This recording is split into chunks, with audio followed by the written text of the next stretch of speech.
This video is going to be for the first two problems on the study guide for lessons 4.2, 5.1, and 5.2. The first problem says, suppose point D is in the interior of angle ABC.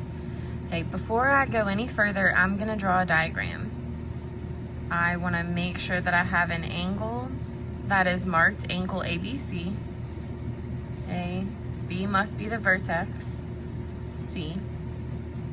Okay, and then I'm gonna put a point D on the interior. So interior means inside. It does not matter where you put that.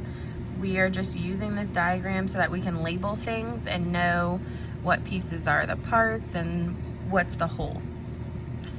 Okay, now I can read a little bit further. The measure of angle ABC is 10x minus 70. Okay, angle ABC. So that is this whole angle. That's both of these put together.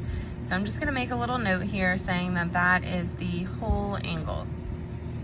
Okay, the next part says the measure of angle ABD is 5x plus 10.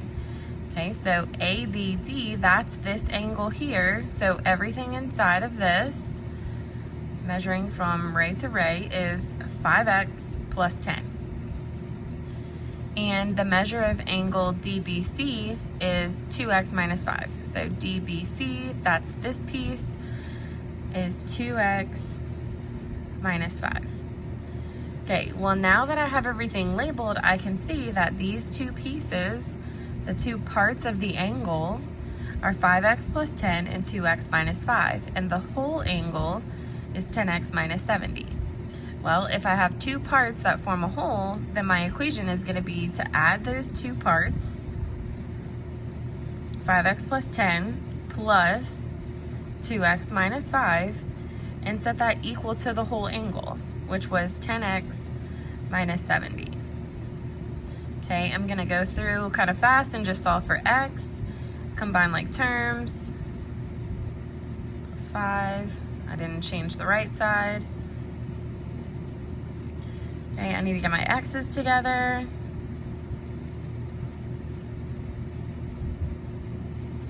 Get my whole numbers together now.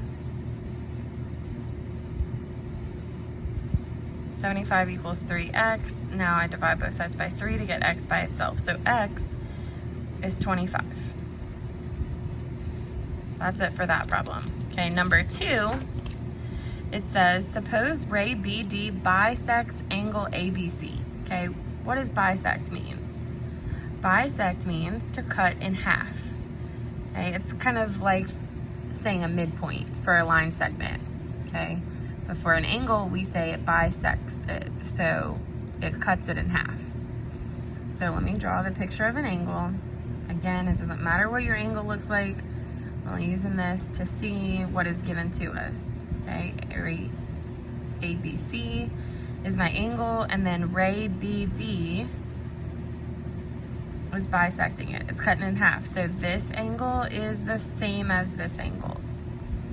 Okay, let's see if it's giving us the two pieces. Sometimes it doesn't. So the measure of angle ABD is 3x plus 15. So ABD, that's this angle, is 3x plus 15. And the measure of angle DBC is 5x minus 12. DBC, that's this angle, 5x minus 12.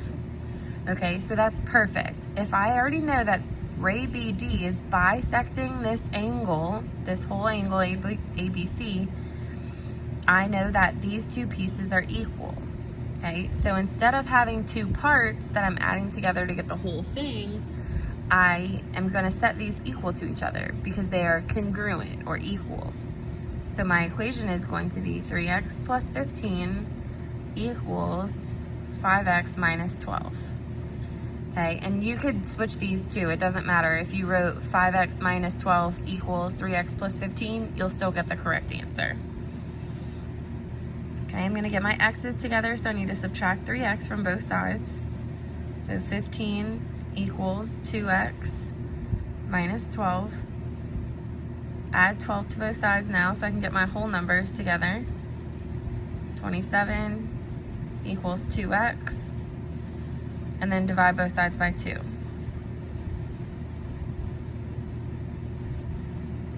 13 13.5.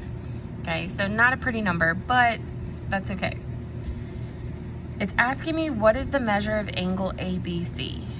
Okay, so now what I have to do is take X and plug it in so that I can get this whole angle. Okay, there's two ways that you can do that. You can either plug X in here and here, and then add all of this together. Or, since I know that both of these are equal, I can plug it into one of them and then just double that. So that's what I'm gonna do. I'm just gonna pick this one. So 5x minus 12. I'm gonna replace my x. I know it's 13.5. So 5 times 13.5 minus 12. Okay, put that in the calculator. You get 55.5. Okay, so that's this part of the angle. Okay, it's asking me for the whole angle though. And I know that this is half because it told me that ray BD was cutting it in half. So then multiply that by 2, and that is the measure of angle ABC.